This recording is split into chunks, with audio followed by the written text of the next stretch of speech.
Au nom du Père et du Fils et du Saint-Esprit, ainsi soit-il. Le sujet de ce jour est l'ascèse et la mystique.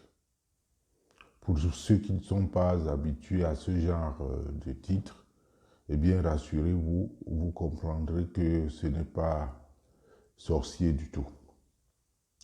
Dans le contexte chrétien, quand on parle de l'ascétisme et de la mystique, on parle de perfection chrétienne et non pas des exercices et des pratiques magico-religieuses comme le public le pense habituellement. La manipulation des esprits, des morts, le spiritisme et toutes choses semblables ne sont pas notre sujet ici. Bonjour à tous. Un salut particulier à Jean-Patrick Kwame. Merci à vous tous qui nous suivez. C'est vous qui donnez un sens à notre travail. Paix et joie du Christ, mon frère. Salut à toi aussi, particulièrement Jean-Roger à Banda. Et vous tous, n'hésitez pas à réagir en commentaire. Comme je vous le dis souvent, sachez que l'absence de réaction de votre part est considérée par la plateforme YouTube comme une sanction négative à notre travail. Veuillez donc réagir, cliquer quelque part sur un pouce en l'air, sur la clochette de notification, et ceux qui ne sont pas encore abonnés, faites-le. Pour commencer, évoquons quelque chose que l'on appelle la loi naturelle. Une loi naturelle, c'est quelque chose qui est, on pourrait dire, inné, qui est inhérente à la création et à son évolution. Et une des lois naturelles, c'est la sélection de l'espèce. Tout organisme vivant s'améliore, s'adapte à l'évolution de son environnement, sans quoi il disparaît, pour laisser place à d'autres vies qui, elles, ont réussi cette opération d'adaptation. Eh bien, pour l'âme humaine, l'évolution consiste à se rapprocher le plus possible de sa finalité, à savoir ce pourquoi elle a été créée. Et pourquoi avons-nous été créés?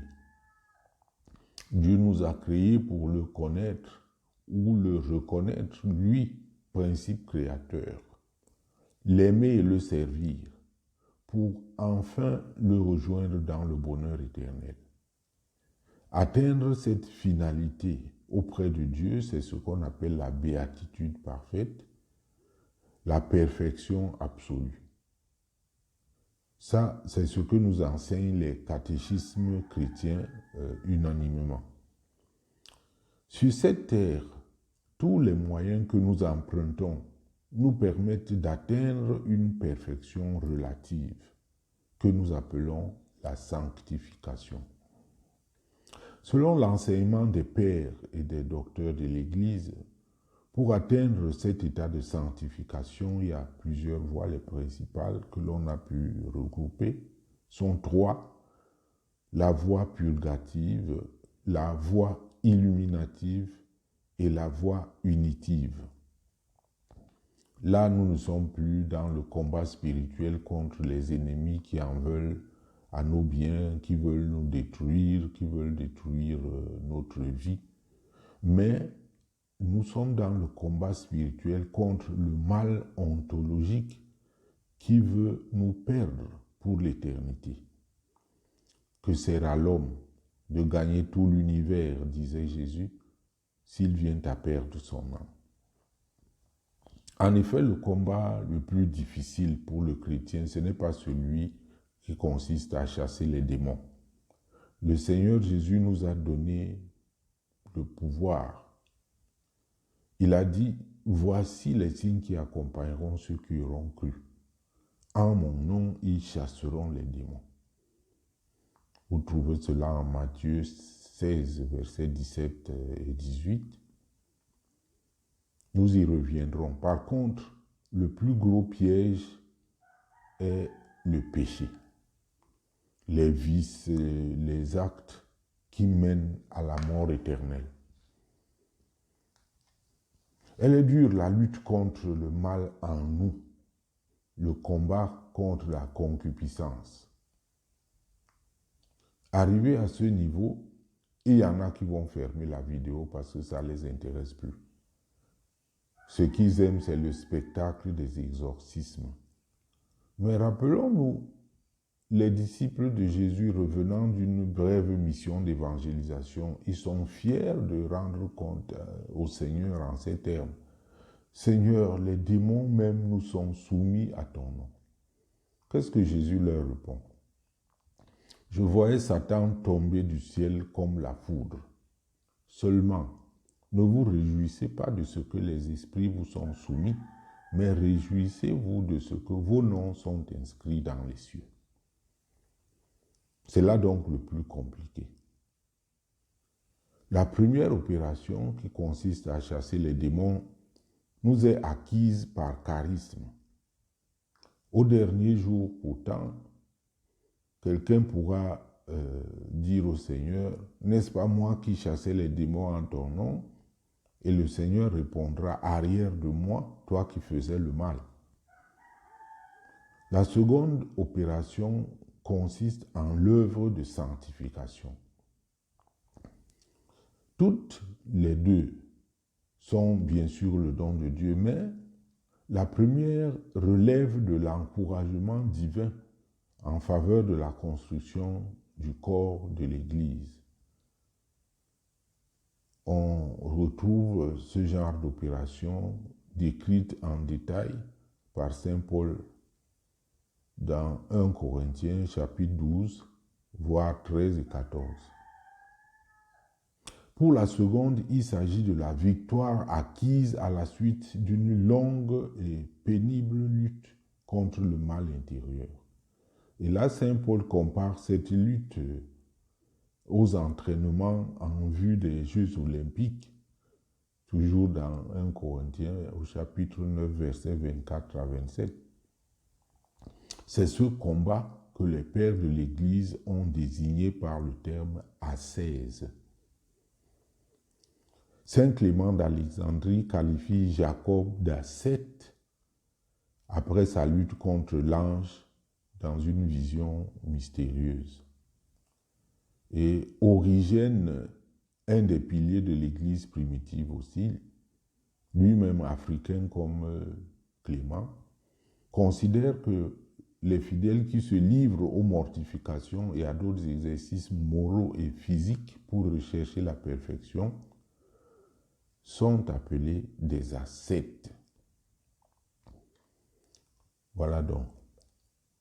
Au cœur de la voie purgative, l'ascète lutte contre l'hégémonie du corps sur l'esprit.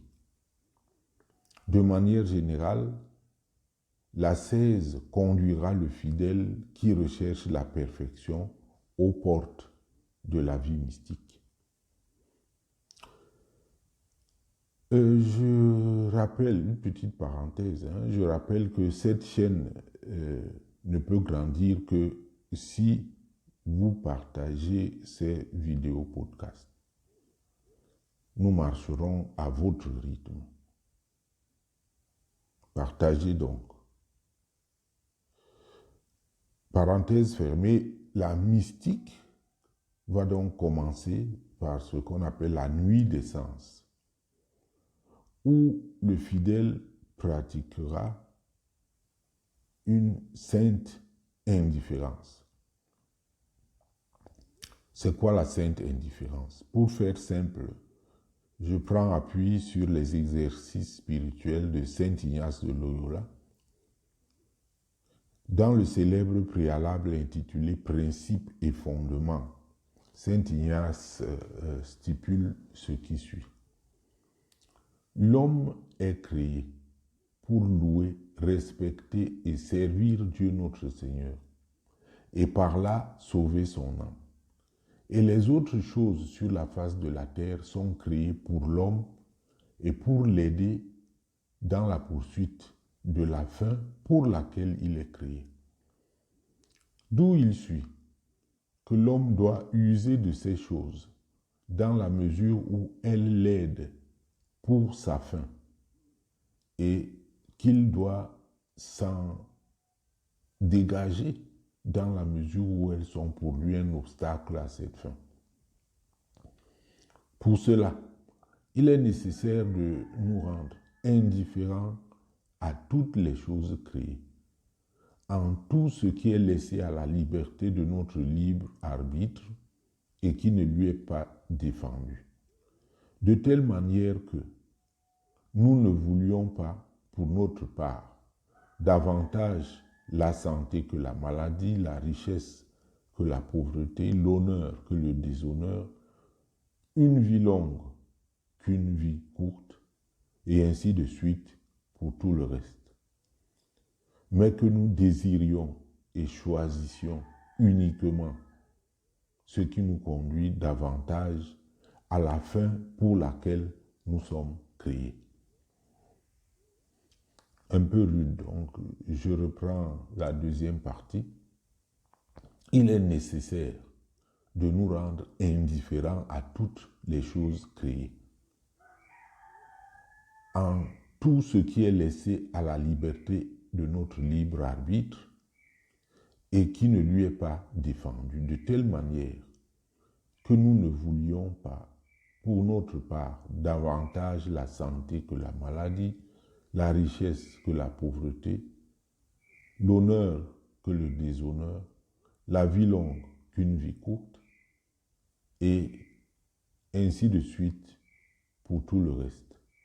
Mais que nous désirions et choisissions uniquement ce qui nous conduit davantage à la fin pour laquelle nous sommes créés. Voilà ce que l'on a appelé la sainte indifférence. Du moment que cela n'est pas intégré chez le fidèle, il n'arrivera pas à la contemplation parfaite du divin, que l'on appelle aussi le mariage spirituel. Pour ceux qui voudraient en savoir plus, 2 auteurs vous sont les plus accessibles, Saint Jean de la Croix, Sainte Thérèse d'Avila.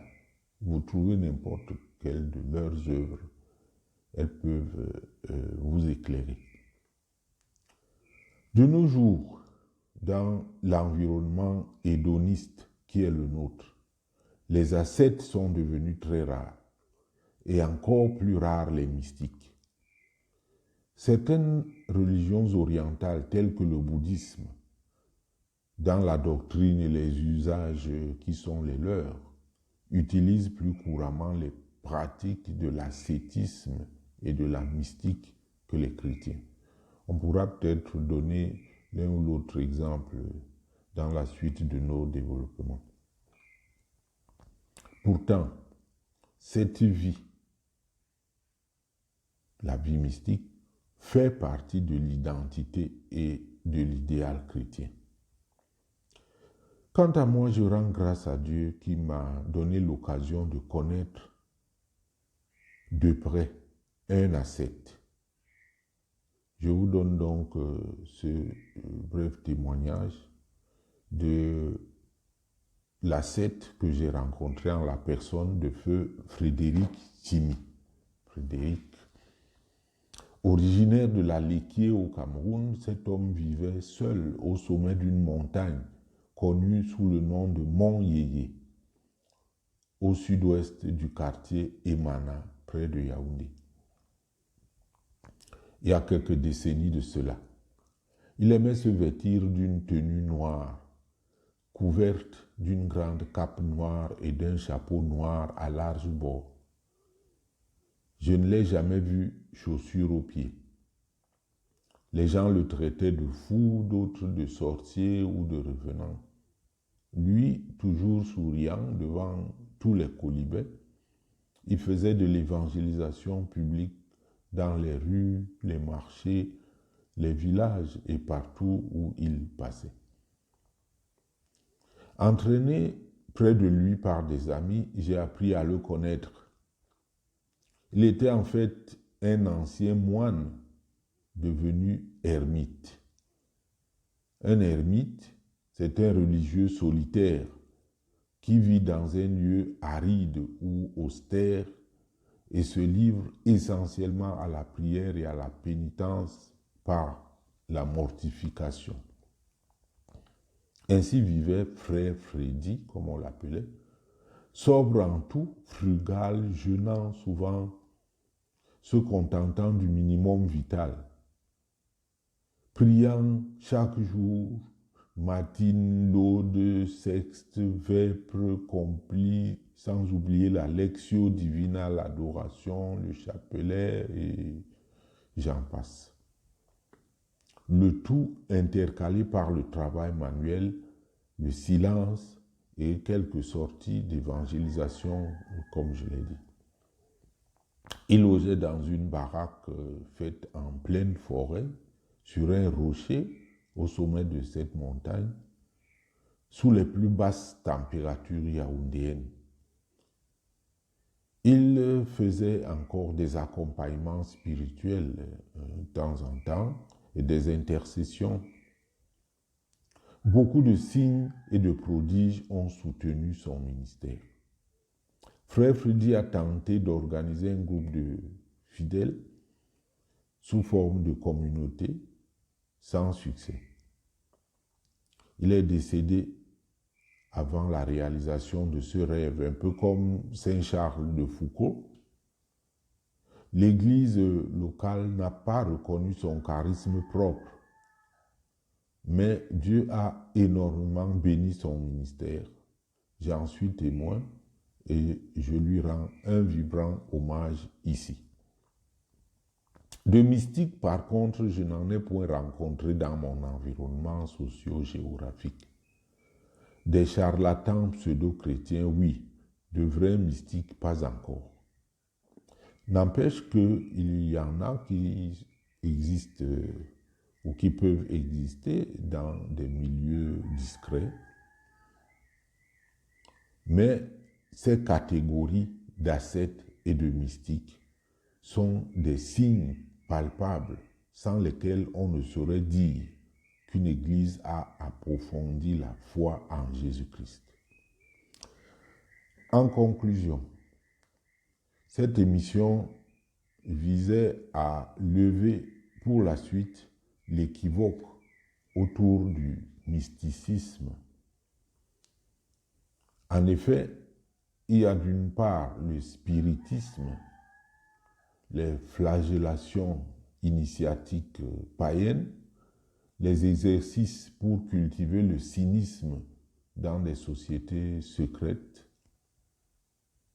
Il existe des moyens de consulter les esprits morbides du monde invisible. Ce n'est pas tout cela que le chrétien appelle la mystique.